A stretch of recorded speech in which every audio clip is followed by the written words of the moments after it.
Hobbs Shaw hitting theaters now. How huge is this? Man. Has any movie ever trailered up as good as this movie?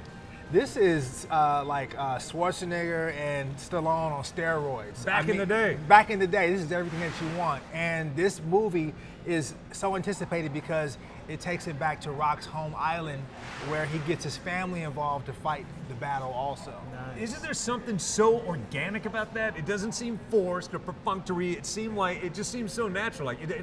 Just from the trailer, we know this is going to be good. Yes. I mean, this right here, and the villain also that's what makes this movie great. I mean, Idris Elba is so intense, and you believe that he is out for whatever mission he's out for. Heather, what are your thoughts on this? Jason Statham fan? I'm going with Jason. Yep, I dig him. I like him. I like the action in this movie. I like the interaction between him and Dwayne Johnson. Like, it's a great movie. Big Al, I would say if anybody suffers, it's the entire United Kingdom. Because how can you, like you said, E, how can you go to Hawaii and show how awesome that culture is, and then you cut to the scenes in the UK, and it's a bit drab. It's a bit bland, like their food. Little tea and crumpets, huh? It's like tea and crumpet. But you know what? It's all about The Rock. It's all about Jason Statham. Yeah. He's bad. And also, man, Idris Elba, he kicks butt anyway. So he can take his tea and crumpets and just knock people out the way. Doesn't matter. It's an awesome, awesome performance. Agreed all the way around. We sat down with the cast. Take a look. Being here today, back in the islands of Hawaii, here on Kauai, where we shot the movie Hobbs Shaw, the reaction from the press, the reaction from the fans, it's very, very gratifying, and I'm so happy. And not only that, but I am so happy that so many people have been moved by the showcasing of our Samoan culture and who were so unfamiliar with Samoan culture. And interestingly enough, and beautifully enough, they have identified with Samoan culture as, oh, it's just like my culture too, when we talk to people around the world. It's very special.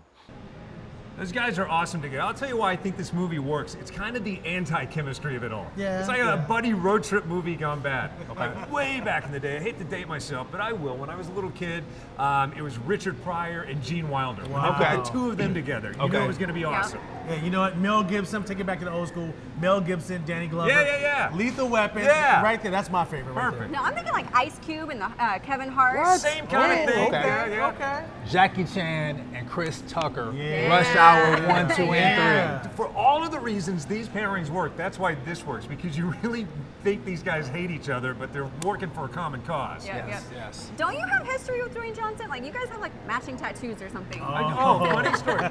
If you take a look at this picture right here on my Facebook page was taken in Rio on the set of Fast 5. And I said, Mr. Johnson, I've got a tattoo that looks similar. Can we take a picture? Right before the camera snapped, he got me in a headlock, and to this day, it's one of my favorite pictures ever. I dig it. Also, I'm the very first person to ever talk to him about his movie career. Want to see that? Really? Yeah, Wow. I wanna see it. Okay. That's time travel way back in time on the set of the movie The Scorpion King. I went to London, England again to talk to him. Take a look. This movie, you're the Scorpion King, and right there, I think that says it all. Like if it was the Bunny King or the Woodland Squirrel King, you might be a good guy, but I'm guessing you're the bad guy.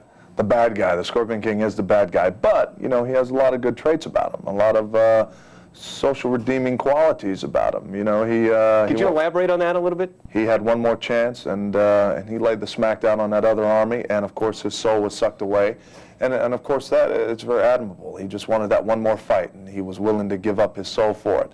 Was it the right thing to do? Somewhat. Was it the best thing to do? Well, I don't know. It remains to be seen. Man, it was funny seeing Dwayne The Rock Johnson with a little bit of hair in the front. I know. Just a little bit, you know? Speaking of hair, though, what were you going for? Was that Lance Bass, Justin Timberlake? Them tips, man. It was my first of many midlife crises. Moving on.